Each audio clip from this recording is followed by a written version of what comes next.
Om Namo Bhagavate Vasudevaya. Om Namo Bhagavate Vasudevaya.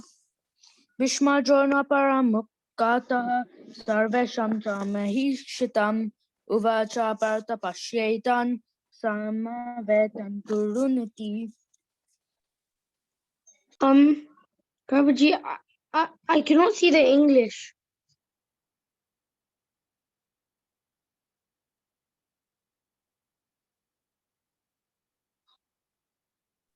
Okay, give me a moment. I'll just set it up. You need to see the English is here, isn't it? Oh, you need to see the English translation. Okay. Yeah. Then we don't need Devanagari. Okay, we'll do like that. Just a sec. 25. There you go. Okay. Okay.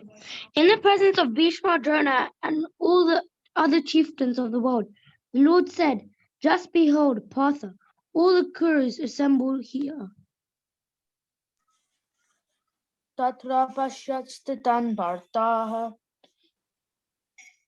Pitrinata Pitamahan Acharyan Matulan Bratrin Putran Pautran Sakimstata Shvashuran Shudridaschaiva Senayorubayorapi. There Arjuna could see, within the midst of the armies of both parties, his fathers, grandfathers, teachers, maternal uncles, brothers, sons, grandsons, friends, and also his fathers-in-law and well-wishers.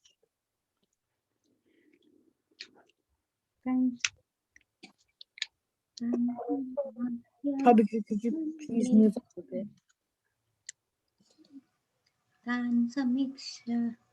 Thank you.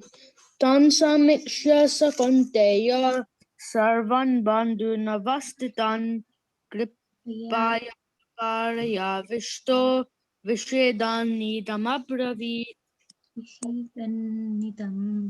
When the son of Kunti saw all these different grades of friends and relatives, he became overwhelmed with compassion.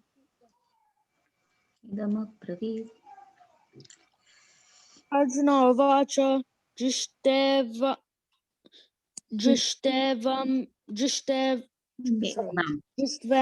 Swajanam Krishna Yuyutsum Samupastitam Siranti Mama Gatrani Mukam Cha Parishishyati. Arjuna said, "My dear Krishna, seeing my friends and relatives present before me in such a fighting spirit, I feel the limbs of my body quivering and my mouth drying up. Prepatushta Sharire Me Roma Harshashta Jayate Gandivam Sramsate Hastat Tvakchaiva Paridayate. My whole body is trembling. My hair is standing on end. My Burgundiva is slipping from my hand, and my skin is burning."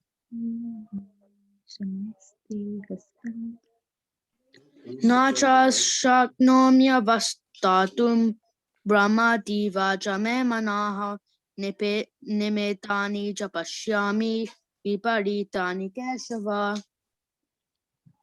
I am now unable to stand here any longer. I am forgetting myself, and my mind is reeling. I see only causes of misfortune. O Krishna, O killer of the Keshi demon. Nacha Shrayanu Atva Svajanamahave Nakangshe Vijayam Krishna Nacha Rajyam Sukanicha. I do not see how any good can come from killing my own kinsmen in battle. Nor can I, my dear Krishna, desire any subsequent victory, kingdom, or happiness. Rajyana Govinda Kim Bogger Vitenava Yesham Artha Kangshitam No Rajyam Boga Sukanicha Ta ime vastita yudde pranam staktva denani cha acharyaha pitaraha putras Tateva cha pitamaha matulaha swashuraha pautraha yalaha sambandinastada tata etanahantumichami gnatopi madhusudana api trelokya rajasya hetoho kimnumahi krite nihatya dartarashtranaha kapritihi janardana. O Govinda, of what avail to us are a kingdom, happiness, or even life itself, when all those for whom we may desire them are now arrayed on this battlefield? O Madhusudana, when teachers, fathers, sons, grandfathers, paternal uncles, fathers-in-law, grandsons, brothers-in-law, and other relatives are ready to give up their lives and properties and are standing before me, why should I wish to kill them? Even though they might otherwise kill me, O maintainer of living entities, I am not prepared to fight with them, even in exchange for the three worlds, let alone this earth. What pleasure will we derive from killing the sons of Dhritarashtra?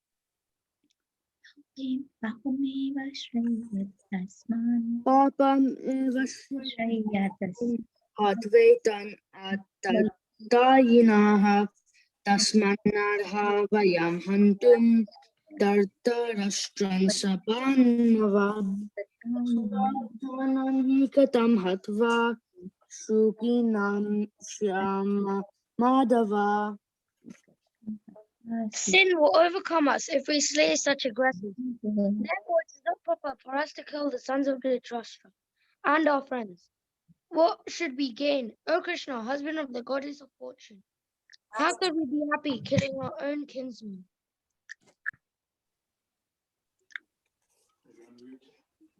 Yadi apiyete na pashyanti lobo pahata chetasaha rakshaya kritam dosham mitra drohe chapatakam katam negayam asmabihi papad asman nivartitum kulakshaya kritam dosham prapashyadbir janardana.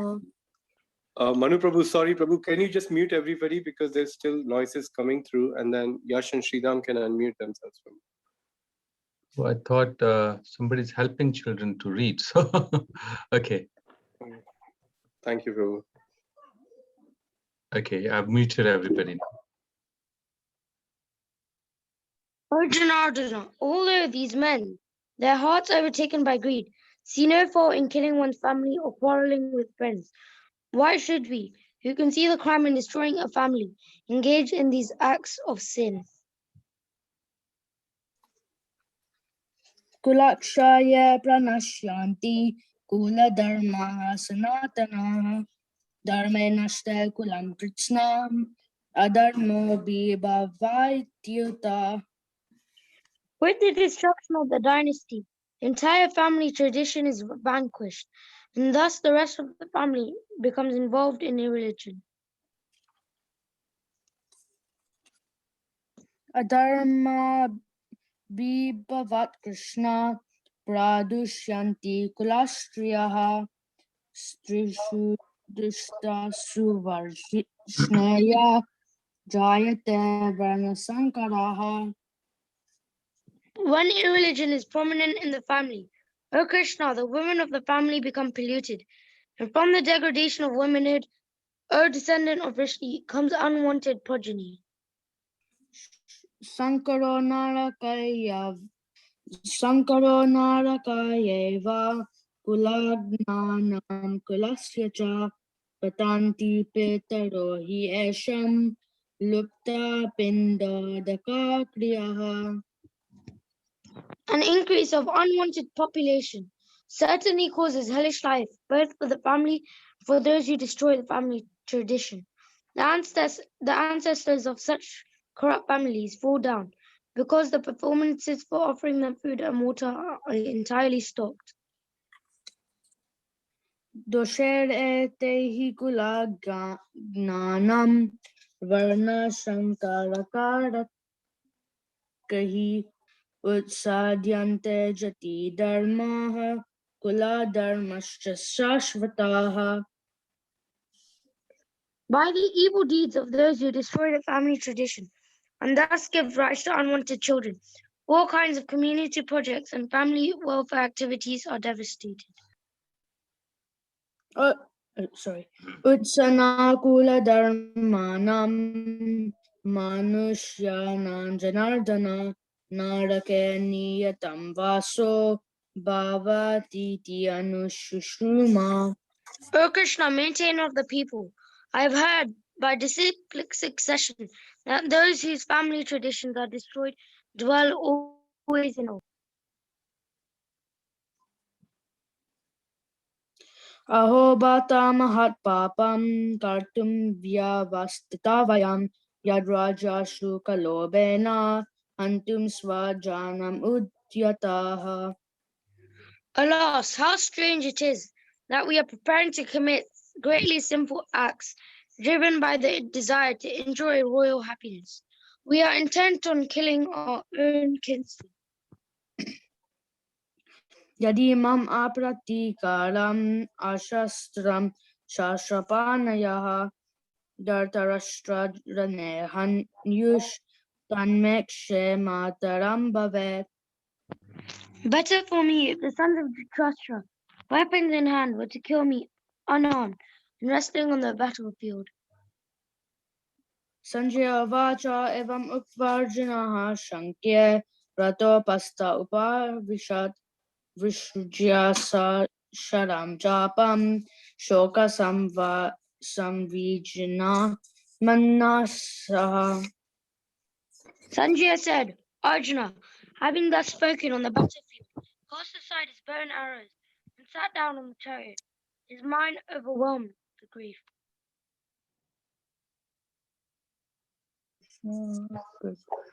Krishna Hare Hare Hare Rama Rama Rama Hare Hare.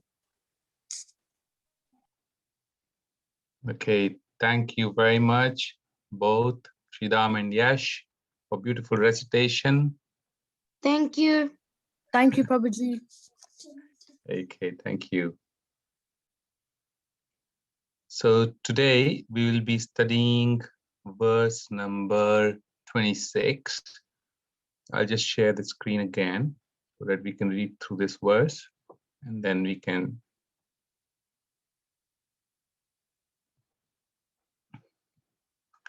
So it's chapter 1 of Bhagavad Gita entitled Observing the Armies on the Battlefield of Kurukshetra.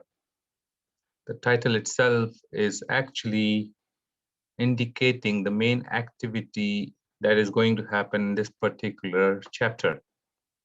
And verse number 26, which you all have just read, I'll just repeat the Sanskrit as well as the translation, and I'll go through the purport. Tatra pashyat sthitan parthaha pitranat pitamahan acharyan matulan bhratran putran pautran sakhims tatha shashuran suhridascha eva senior ubhayorapi. Translation. There, Arjun could see within the midst of armies of both parties his fathers, grandfathers, teachers, maternal uncles, brothers, sons, grandsons, friends, and also his father's-in-law and well-wisher. Purport by Srila Prabhupada. On the battlefield, Arjun could see all kinds of relatives. He could see persons like Bhurishrava, who were his father's contemporaries, grandfathers Bhishma, Somadatta, teachers like Dronacharya, Kripacharya, maternal uncles like Shalya, Shakuni, brothers like Duryodhan, sons like Lakshmana, friends like Ashwathama, well-wishers like Kritvarma, etc. He could see also the armies which contained many of his friends.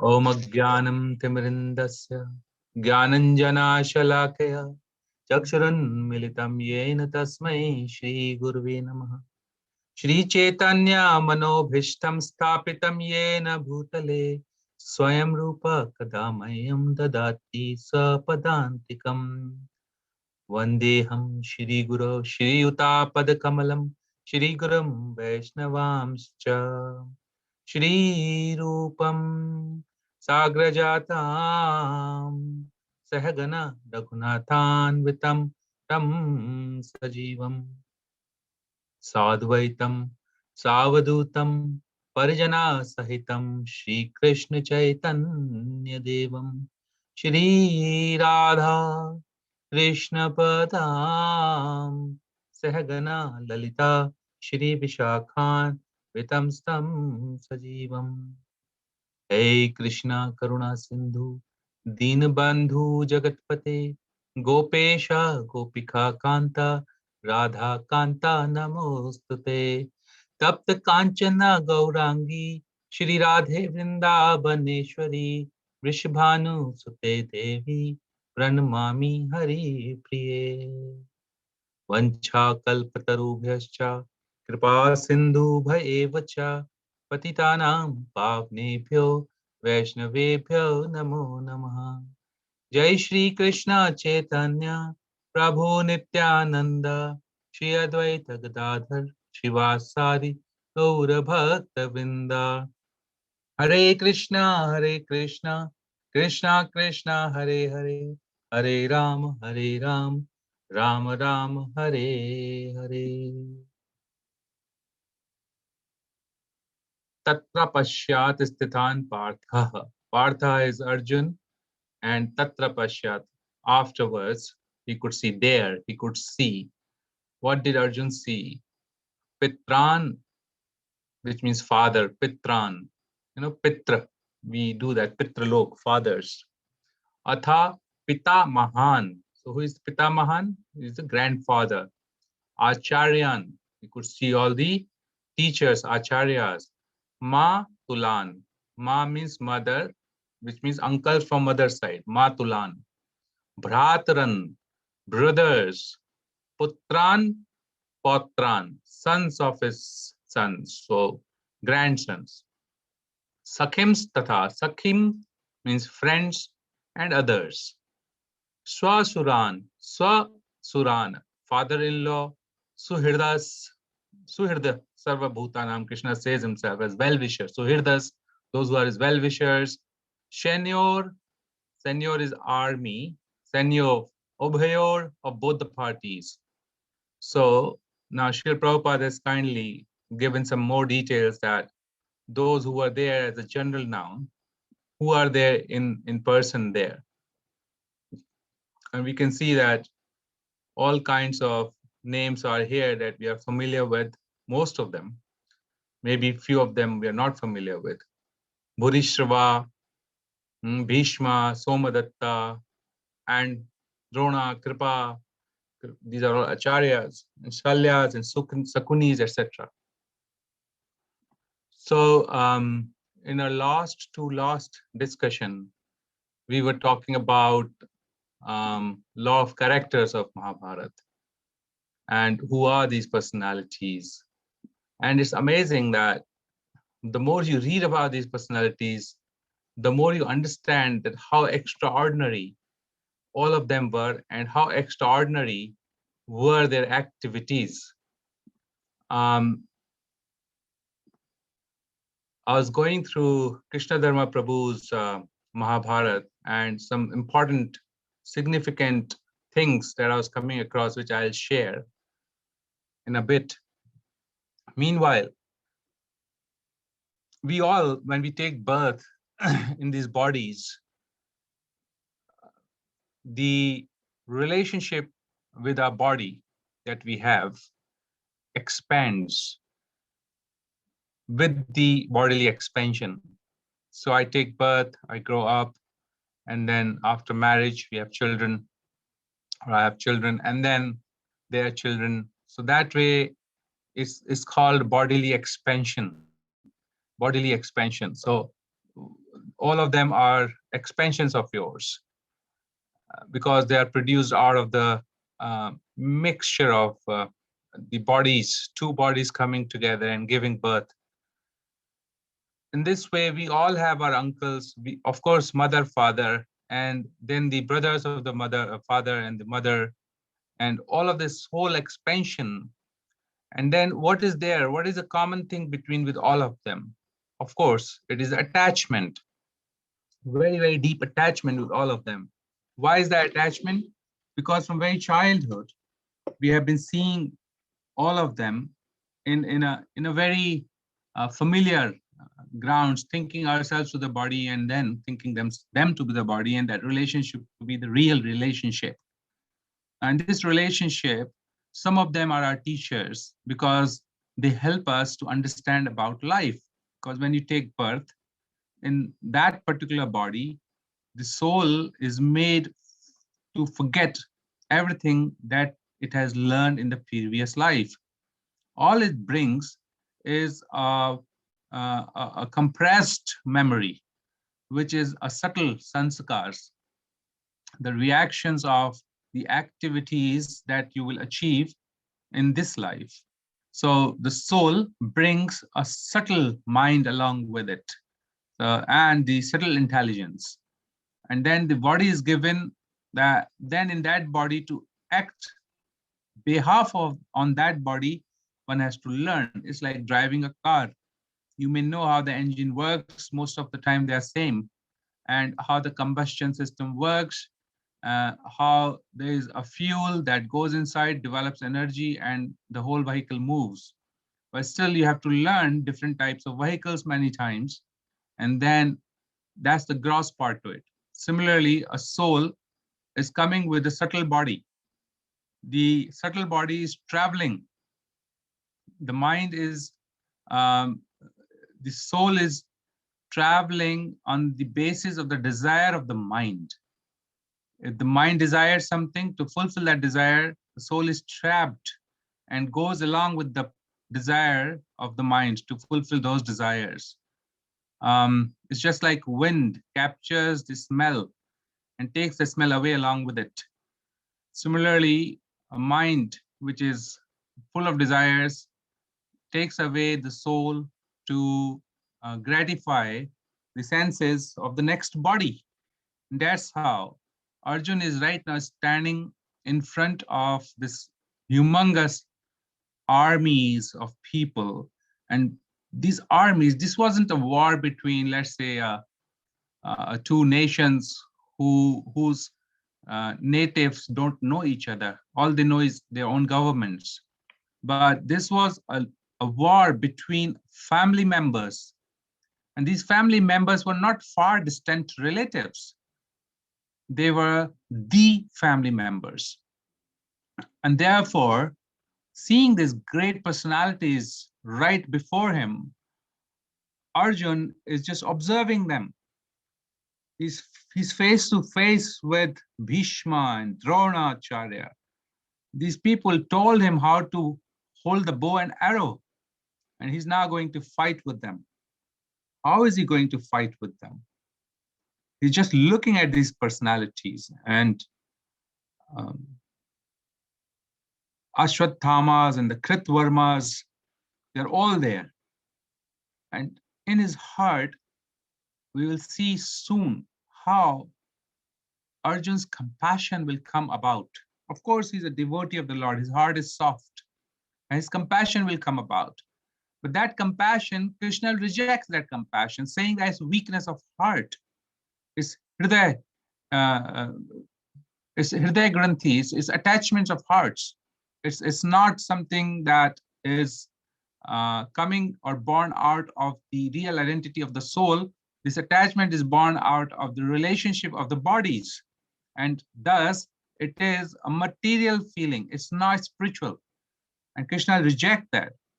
Arjun will continue to feel in his mind and heart that he has his reasons of compassion. He will think that his deep compassion is coming from the feeling of non-violence. Why should I kill these people who are before me? Are they worthy of killing? And just for the piece of land? This is ridiculous. I shouldn't be doing this kind of heinous activity. So his compassion will come from this kind of feeling. He is not able to see the illusory energy. What is the illusion here? Who is right before him? Apart from his relatives, Duryodhan is right before him. Who is Duryodhan? He is the personification of Kali. Duryodhan is nobody else but expansion of Kali, the personality of Kali. Personality of Kali is the one who is giving rise to all sinful activities in the age of Kali, Kali Yuga. He's the king. But please remember that Kali could enter in its own full impact only in the reign of Parikshit Maharaj. Prior to that, Kali was present as Duryodhan. And Duryodhan was actually sent by the demoniac forces from the lower planetary systems to go and destroy the goodness of planet Earth. And this is the major reason that Lord Krishna has taken avatar. And this Arjun, who is Dhananjay, who is also known as Gudakesh, had been practicing since childhood how to draw his bow and arrows. And one time it was dark and Arjun could still feed his tummy through his mouth by putting food with his hand into the mouth. And it was quite instinctive. It dawned upon him that if I can do this activity of eating in the dark, why can't I put the bow and arrow together and hit my target in the dark? And from that day onwards, Arjun started to practice in the night. All night when everybody's sleeping, Arjun has completely taken over or won over his tendency to sleep. We all know how easy or difficult it is. When sleep comes, this mode of ignorance, right? When sleep comes, there's nothing that one can do about. People are sleeping while they're eating, you know. I've seen certain people, specifically in the trains, they just sleep. It just comes, it overpowers you. And it just take you to a different realm of existence, the sleep. You don't remember who you are, where you are. All you feel after you wake up that you're feeling good. You're feeling relaxed, you're feeling energized. So the sleep, 50% of our time or maybe 40% of our time goes in sleeping, and every living entity is sleeping, every living entity. But Gudakesh did not sleep. I just recall now as I'm talking there how Lakshmanji, he never slept during 14 years of Vanvas because of the sense of duty. He will look after in the night when Mother Sita and Lord Ram will be resting. He'll be looking after them. If is there any demon or if there is any wild animal, they'll come and attack. So generally all night he will not be sleeping. Similarly here, Arjun, who is Gudakesh, who is won over the sleep, will practice all night with a sense of duty. He was preparing himself for this very day that the Kuru army will be right in front of him, that this Duryodhan, who is nobody else but expansion of Kali, will be right in front of him. He will be taking the aid of all these dharmic people, so-called dharmic people, but they were all under the umbrella of sinful personality, which is Kali. And therefore, they were all gathered together as one by Lord Krishna. And this Arjun, when he sees them not as what he has to see as the agents of Kali, as Kali himself, who is going to come and degrade the entire society, he's seeing them as acharyas, who was his bodily relationship. He was seeing them as brothers. He was seeing them as uncles, maternal uncles. Shakuni, He was seeing him as maternal uncle, having this compassion for them. And therefore, his compassion was completely unjustified. Of course, there are other subconscious level and minds. He's thinking, on the other hand, that if I kill them, what good will I receive? What good will it to do to me? Will I ever be able to enjoy this after killing my own loved ones? And he's also thinking, so there's a motive which is slightly selfish, and analytically, this is what's coming out, where this whole compassion is coming. Then the other part was this destruction of the family will happen. If destruction of the family happens, the mothers will be unprotected, or the woman of the house will be unprotected, and the whole progeny will be polluted. So then we will have these unworthy people.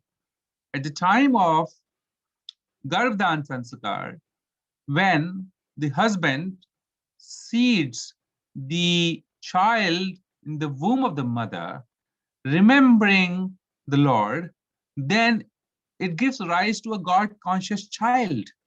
It gives birth to a God-conscious child.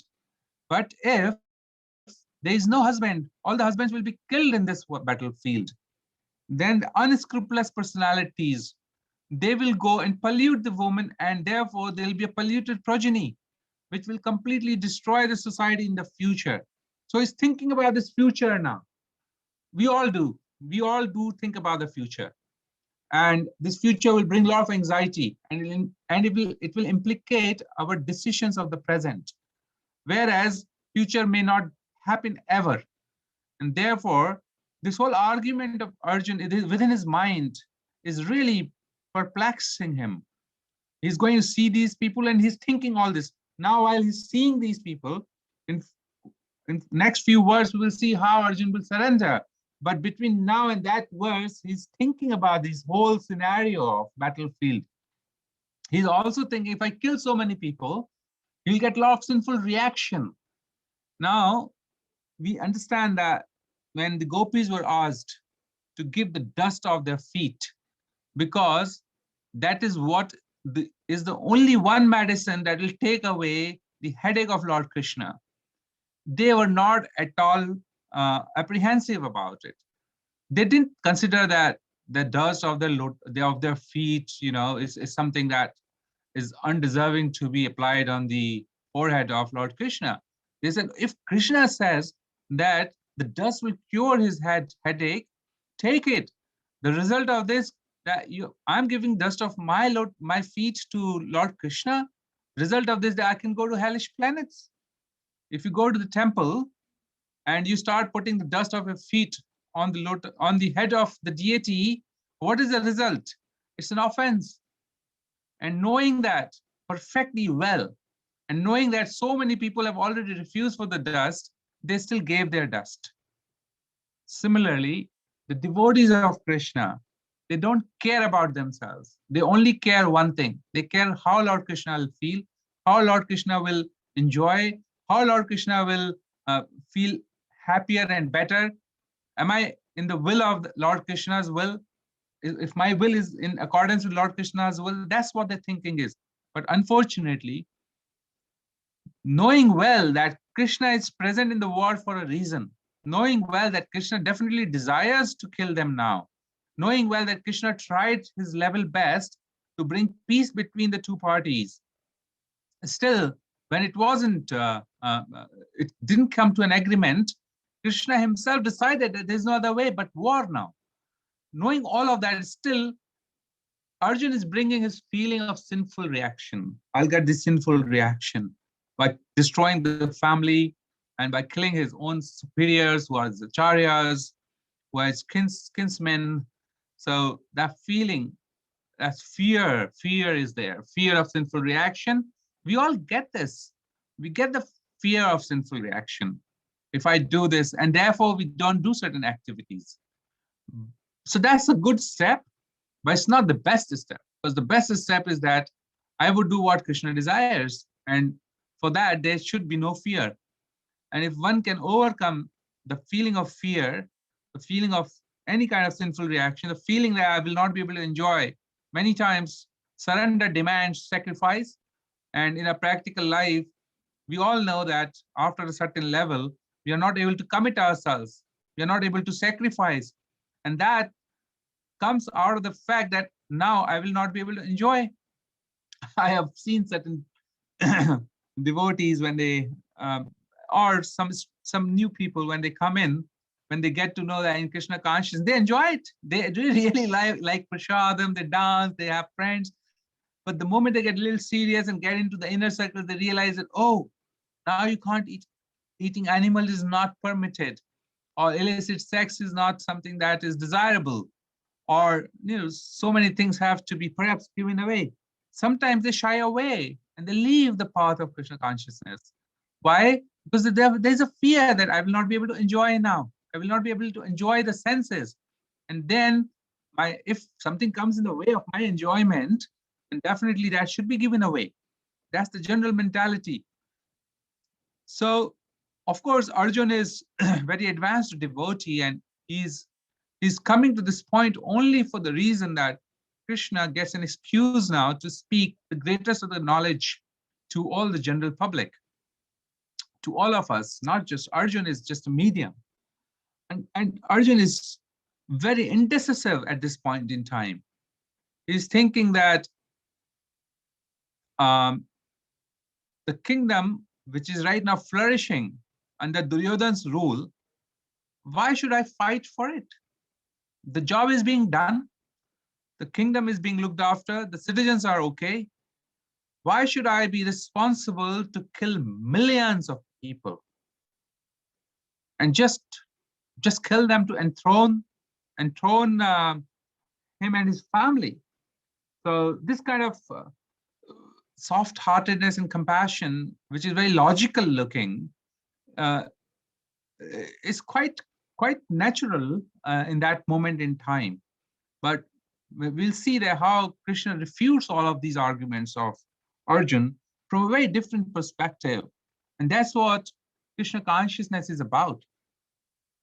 The paradigm shift of looking things differently comes from the process of Krishna consciousness. You start things very different, seeing things very differently. You, even after a little practice of Krishna consciousness, a devotee becomes much higher and advanced in the know-how and knowledge of this world. You start to see how the senses are seeking temporary enjoyment. He may still continue to enjoy. At the same time, he's continuously realizing that this is not my way. This is not the path to go.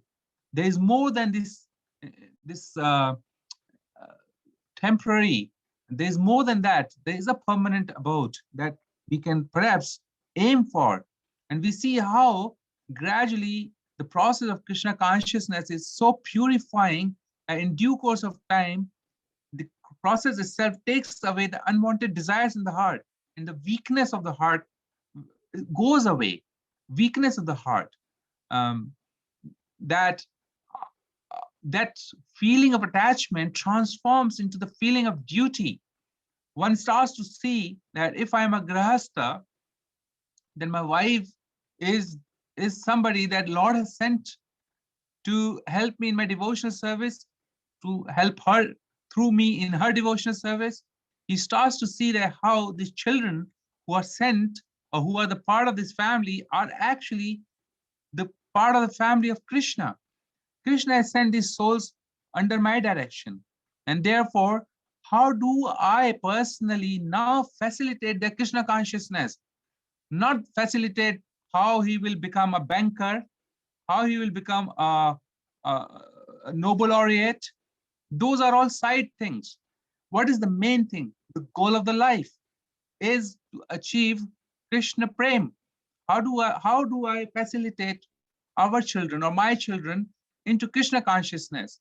Thakur Bhakti Vinod has so many children, and all of them became Krishna conscious, but one of them became super advanced. We all know how Bhaktisiddhanta Saraswati Maharaj was an exceptional devotee, and who happens then to initiate Srila Prabhupada.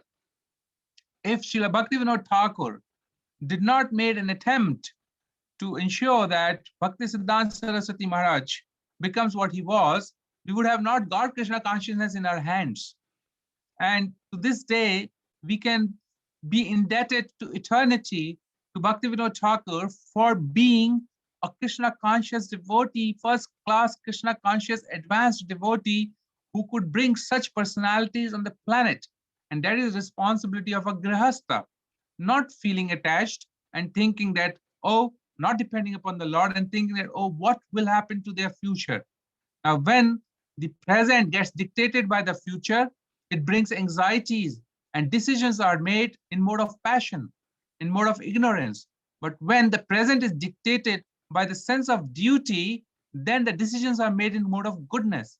When mode of goodness decisions are made, it may be very difficult and hard at the beginning, but towards the end, they will give very good results. They will be very sweet, like nectar. Whereas in mode of passion, if decisions are made and actions are taken, they look very easy, they look very rewarding, they look very, very pleasurable, but towards the end, they will be like poison. And similarly, we see that how Arjun, when will get into his senses, when he fights, and after all that killing, the result was very sweet. The result was that Yudhishthir Maharaj, who is personified Dharma, he becomes the king. And Lord Krishna himself, Lord Krishna is the Lord of the entire existence. He himself wanted Yudhishthira Maharaj to get the throne. And he wanted to use Arjun to be able to do this. But we know that at this point in time, Arjun was kind of giving away into the feeling of attachment. And this Arjun is not an ordinary personality, you see. Arjun is somebody we all know that he's son of Indra. So to begin with, he's a demigod. And he was in his previous incarnation as Nar. So he's eternally the consort of the Lord himself. And looking at the extraordinary feats that Arjun has done, even in this pastime, it's only Arjun who was qualified to go to the heavenly planets and acquire the heavenly weapons. We all know the story when all the Pandavas, they were in their Agyatvas. At that point in time, when Lord Krishna visited Pandavas, he clearly said that if the war happens and if you need to win, then Arjun has to go and get his dexterity on weapons, and not the earthly planet's weapons, but the heavenly planet's weapons. To achieve this, Arjun was asked to leave.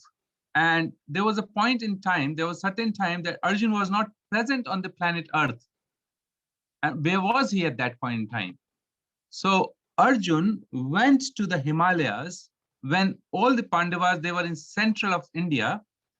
Arjun at that point of time, he by the mystic powers went to Himalayas on a very fast pace. And in the Himalayas, it is said that there is an alleyway. There is an alleyway through which one can go to the Kuber's planet. And now, when Arjun walked through this alleyway, because he was qualified to be able to go into that Kuber's planet, therefore he could walk through that alleyway. Not everybody would find the way and not everybody can go into that alleyway. So Arjun, he went through the alleyway and straight away comes to the Kuber planets. There he started performing his austerities, tapasyas, and there he saw a hunter and he had a fight with the hunter. In his fight, he had put all his might to fight with this hunter, but he could not fight the hunter. At that point in time, it dawned upon him that maybe this is a divine personality. Maybe it's one of his worshipable lords. And what he did, he took a Shiva Linga and he offered the flowers to the Shivalinga. As soon as he was offering these flowers to the Shivalinga, these flowers, he could see that right in front of him getting offered to the hunter. So immediately, he immediately understood that this is Lord Shiva. And at that point in time, he bowed down to Lord Shiva. And he said that, please forgive me, I could not identify you. And then Lord Shiva gave him benedictions, and he gave him weapons, and he also gave him benediction to go to the planet of Indra, which is a heavenly abode. And that's how Arjun went to planet of Indra. And there he not only acquired the weapons, but he also learned the art of dancing, and which he later on used. He was cursed to become a eunuch for some time. And I'm not going into detail of the story, but that skill of dancing he could later use in the king of Virat when they were in Agyatwas, last 1 year of their complete Agyatwas, that he could use that skill as Brihanlala, the mighty, powerful Arjun. His Gandhi, when strikes the arrows or bows, the entire earth could hear the shaking of the sound of the Arjun's Gandhi. And not only that, when he would play on his, when he would throw the arrows, he would do it so fast that if somebody has to watch him from a distance, the person would see is a full circle of the arm. The arms were going so fast in and out, it appears like there's a full circle going on. He could release his arrows so powerfully. This is this Arjun, and he of course does not sleep, and therefore he's almost invincible Arjun. Arjun had many more names. One was Dhananjaya. He was winner of wealth. He went for the Rajasuya Yagya and he won a lot of wealth for Maharaj Yudhishthir. He was also called as Vijaya, victorious, always victorious, never seen a defeat. He was also called as Shvetvahan because his chariots were white. Therefore, he was on a white vehicle or a Shvetvahan.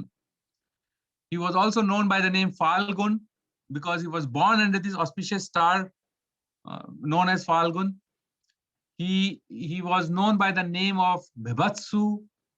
By just seeing him in the battlefield, people get terrified, Knowing that Arjun is here, they'll all run away. He is, of course, called as Sabyasachi because he's able to wield a bow with both hands because he's ambidextrous in his skill set of fighting. He's also called Jishnu, who is unconquerable, one of pure deeds. He's incarnation of Nara. So that's how powerful this personality Arjun is. Now, I do want to talk about, and can't not talk about, Bhishma Dev. And we have around a couple of times. I think this time is good enough to talk about Bhishma Dev. Bhishma is ardent devotee of Lord Krishna. And everybody is looking upon Bhishma Dev for all the decision making. Bhishma Dev is an extraordinary personality. The origin of Bhishma Dev is going back to the heavenly planets. There was a king with the name Mahavisha. This Mahavisha, he enters the abode of Indra at the end of his life. And one time, in the assembly of these demigods, where Lord Brahma was also present, Mahavisha happened to see Mother Ganga. At just that point in time, a whole gust of wind suddenly blew away the garments of Mother Ganga. In heavenly planets, these things are considered to be occasions to gaze away and shy away rather. But somehow Mahavisha, he got captivated by the beauty of Mother Ganga. And he just could not took his eyes away while everybody else did. So seeing this, Lord Brahma cursed him. And he said to him that you will be born again. You will be again born on earth, and you will return here after one life because you have these desires. So Mahavisha, he was thinking that who are good monarchs on planet Earth, and he remembered there is one Pratipa's son is there, and somehow Brahma agreed that okay, you can go into the generation of Pratipa. At that point in time, Ganga also felt some attraction to Mahavisha, and she, she happened to meet some Vasus who were looking very dejected, and she asked the reason of their despondency as to what has happened to them. And that point in time, Vasu said that they got cursed by a powerful rishi called as Vashishta. Vashishta Rishi has cursed them. And what is the reason of the curse? We all know that Vashishta has a cow, Nandini, who was a Kamadhenu cow, and she could give anything that you want. So these Vasus, they became, one of the chief Vasus was called Dyau. Dyau was implored by his wife that why don't you go and get this cow? So Dyau, he went and by theft, he brought the cow under his control. And when Vashishta Muni got to know about that, he became very furious. And he took the Kamandalu and he took the water and threw a curse on the Vasus. That you Vasus, you 8 of you, there were 8 of them. You should be born on earth. And he when he said that, of course, Vasus felt very bad about it, and they returned the cow. They knew the influence of the curse of the Rishi will come to pass. And then they begged forgiveness. But then Rishi said that because I have spoken the curse, it will not happen that it won't come to pass. But what can happen that 7 of you, your curse will go very immediately, almost immediately. But Dyau, who was the chief culprit, he may have to stay on planet Earth for some time. He'll become very virtuous and powerful and learned in the Vedas, but he will not beget any offspring. He will have to abstain from the pleasure of the senses. And so that was the story that Vasus told Ganga. And then they said to Mother Ganga that we don't want to take birth in the human being's womb. Mother Ganga, they prayed to her that why don't you come on planet Earth? And Mother Ganga said, then who will you choose as your father?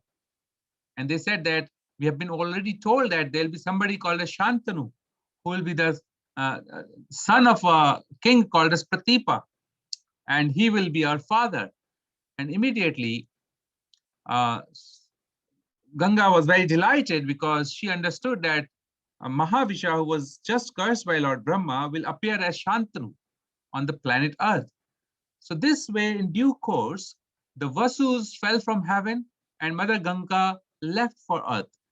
And on a good day, Shantanu, when he was wandering around the bank of Ganges, met Mother Ganga.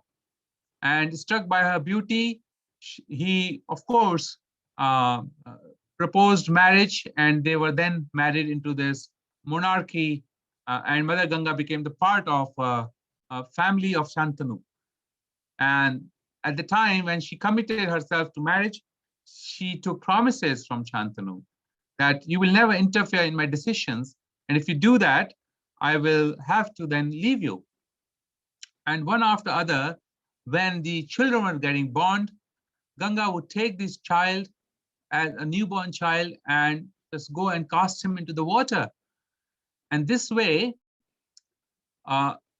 it would hurt Shantanu so much that how a mother can kill her own children.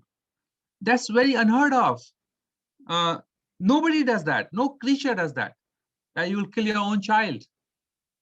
Of course, these days, the influence of Kali is very powerful. And we know that how mothers are encouraged to kill their own child in the womb. But in those days, it was completely unheard of. And then what to say about the child who was taken birth and you go and just cast them into the water of Ganga? So Shantanu just said to Mother Ganga that you are a very cruel woman. You are murderers of your sons. And this way, this he said only after the seventh child. After the, yeah.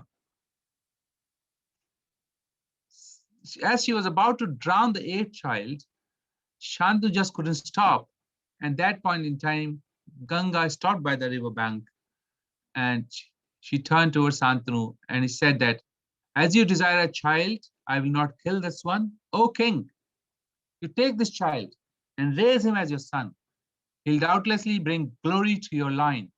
But in accordance with the agreement, I must now leave.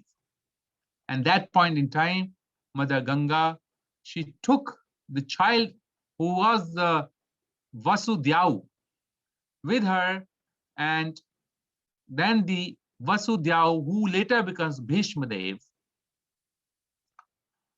he was grown in the heavenly planets, not on the planet Earth. And after achieving all his weaponry science from Parshuram, and also he was instructed by Vashishta and Shukracharya, he became proficient in all aspects of Vedic knowledge, and he became expert in arms and warfare. This way, Mother Ganga vanished from planet Earth, and he became Bhishma Dev, her son. So these are not ordinary people. They are extraordinary people, extraordinary personalities. They had the might and power that does not exist in this date now. And even that time, there was no comparison. So some personalities we can still see they are very, very exceptional. And in their own rights, in the relation to what the breed we have in today's generations. Similarly, these were very exceptional people. Arjun, Bhishma Dev. Some other day we'll talk about other personalities like Karna, and even Shalya was very powerful, very, very powerful. So all these powerful personalities are right in front of Arjun, and any ordinary person will feel this way. But this is how we live our lives, and that's when Guru comes in our life and he says that leave your so-called worldly attachments and so-called build up your own duties. One house, then the second house, the smaller house to make a bigger house, one car to another car. You're creating this whole atmosphere around or thinking around the mind. And how can I be satisfied in this body, in this senses, as long as I'm here thinking I'm to be permanent?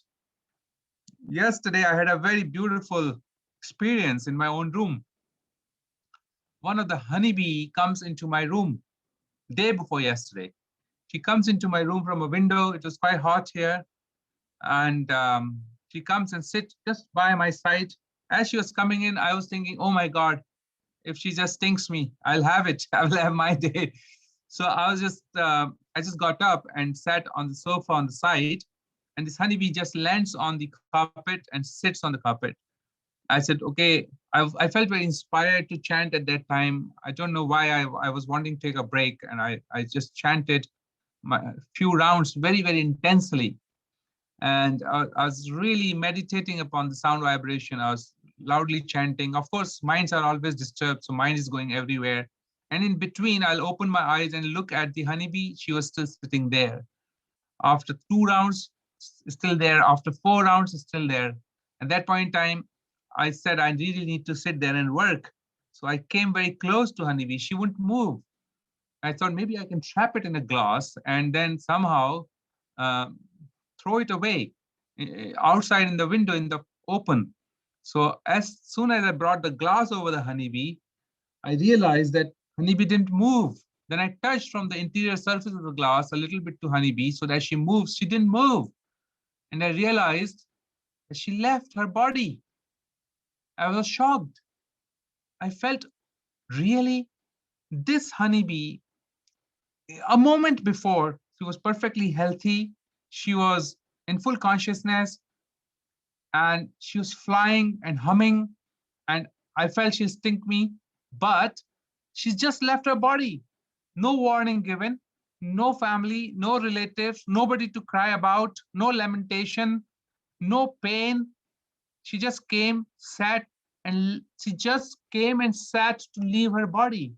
And I was just feeling how fortunate, because at least the holy names of the Lord were reverberating the atmosphere when the soul was leaving that body. And when the soul left the body, all I could see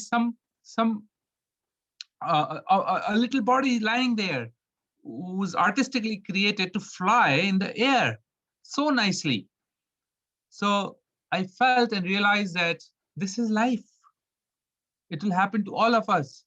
It's not the future. It's not something that is going to happen in some time. It can happen now. It can happen anytime to anybody. There's no guarantees. We did not come with a guarantee letter in this material world. And we are therefore put in the scenarios like Arjun is being put in our own ways. We have our own mini battles to fight. And we can see how our weakness of heart will stop us doing things according to the Shastra, according to Sadhu. Our intelligence will get corrupted. And that time we need someone to come and give us that knowledge, to give us that gyan. It can be in the form of guru, it can be in the form of devotee association, or it can be in the form of scriptures, or Srila Prabhupada's tapes, or chanting. All the Navada Bhakti angas that are there in the Bhakti, if we just take shelter of any one of them, then Prabhupada says that your deliverance is guaranteed. Guaranteed. Similarly, when Arjun will follow the path of Lord Krishna, as when he will speak in the future, his deliverance is certainly guaranteed. Okay, devotees, that's where I'll end because time is not permitting to speak more. But if you have any questions, comments, you can quickly take that.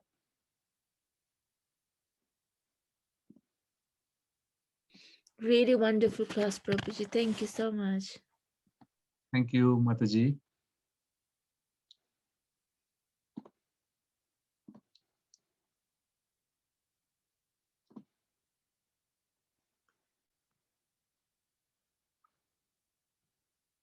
Okay, so I guess that perhaps most of you knew the story of Lord Bhishmadev, his history.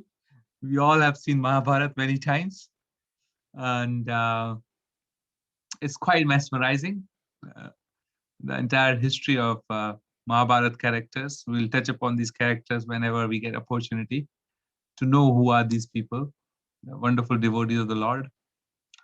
So I see there is no comment or question coming through. So I beg your permissions now. And so Hare Krishna, Manu Prabhu. Mataji Dandat Pranam, my obeisances unto you. I obeisance to you too, Prabhu. It was wonderfully, you described it and very detailed with all, the devotees' names and everything. It was wonderful. I need to make notes of it now. It was really Hare great. Hare Krishna. Hare Krishna. Okay, vancha kalpatarubhyascha kripa sindhubhayavacha patitanam pavnebhyo vaishnavebhyo namo namaha. Ki jai. Thank you, Prabhuji. Hare Krishna. Thank you, Hare Prabhuji. Thank you, Krishna. Prabhuji. Wonderful class. Thank you, devotees.